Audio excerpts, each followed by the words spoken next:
Olá, meus queridos, bom dia. Como vocês estão? Hoje a gente vai falar do importante clássico da sociologia, o primeiro grande deles, que é o Emile Durkheim. Por que o Durkheim é tão importante, né?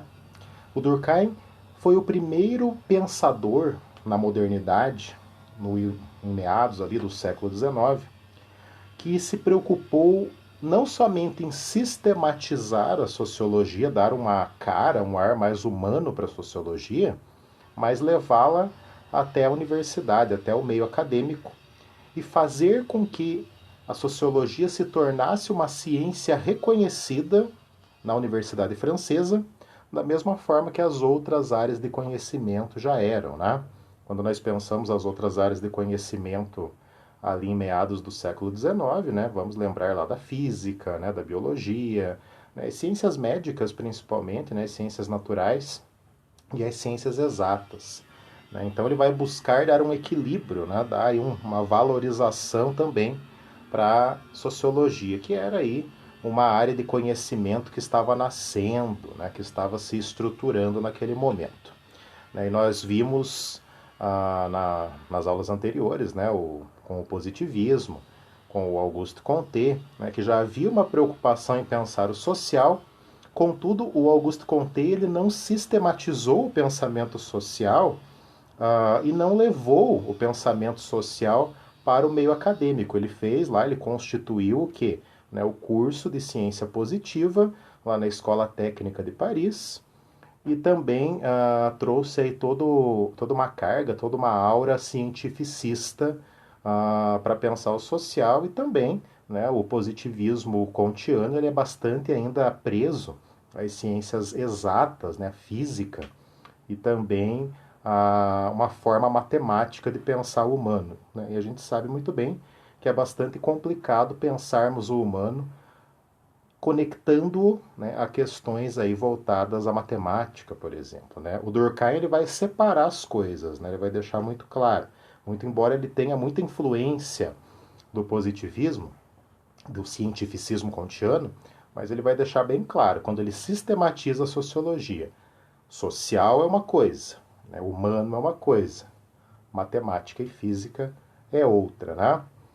E ele vai pensar a sociedade dentro de sua pluralidade. E quando nós pensamos a pluralidade institucional, a pluralidade humana, né, nós estamos falando aí de cultura, nós estamos falando de organizações econômicas, de organizações políticas, né, tudo que compõe o social. Para pensar tudo que compõe o social, ele vai estudar as instituições sociais, né? E por meio das instituições ele vai constituir o seu método sociológico, que ficou conhecido dentro da sociologia como funcionalismo, né? Ou sociologia funcionalista. E a gente vai entender o porquê, né? Porque muito embora ele se desprenda, né, da influência física e matemática lá do Auguste Comte, né, mas ele vai sofrer ali uma influência muito grande das ciências naturais, né, da biologia principalmente, né, lembrando que Durkheim era um ávido leitor do Darwin, né?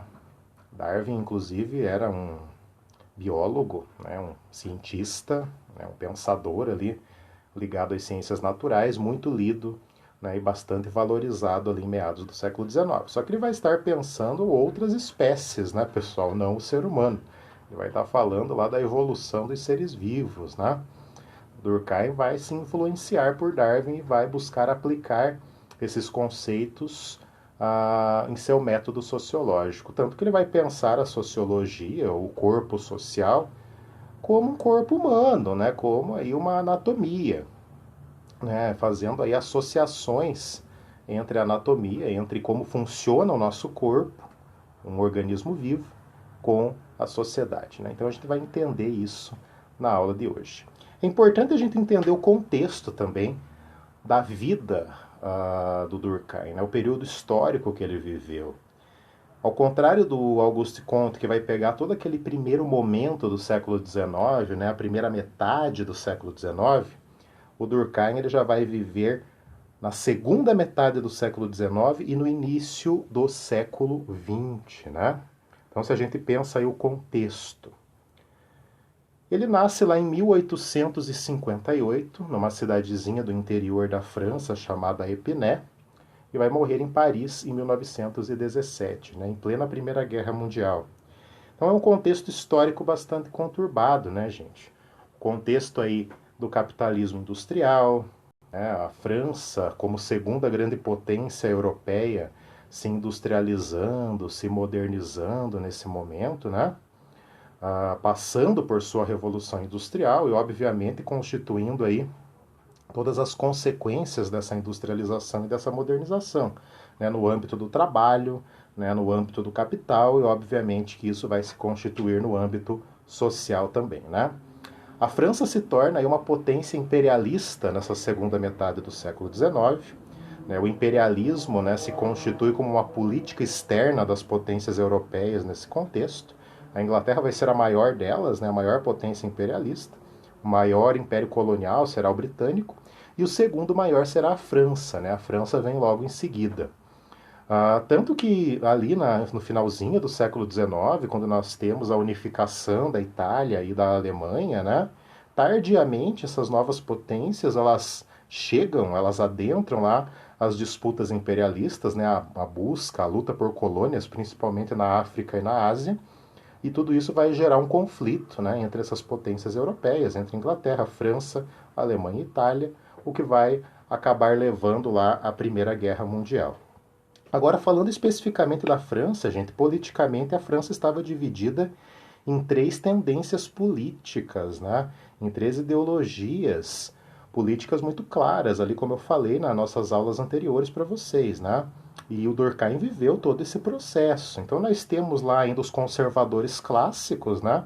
Que são os saudosistas do antigo regime, né, os saudosistas lá do absolutismo, da monarquia absoluta, que ficou lá no século XVIII, que ficou lá no período anterior a 1789, mas ainda esse saudosismo, né, essa ideologia conservadora, política conservadora, monarquista, era muito forte dentro da França. Nós temos os liberais burgueses, né, que de certa forma ascendem ao poder com a Revolução Francesa, com as revoluções burguesas do século XIX. E aí nós temos os socialistas também. Os socialistas vão se constituir como uma base política muito importante dentro da França. Tanto que em 1871 nós vamos ter a Comuna de Paris.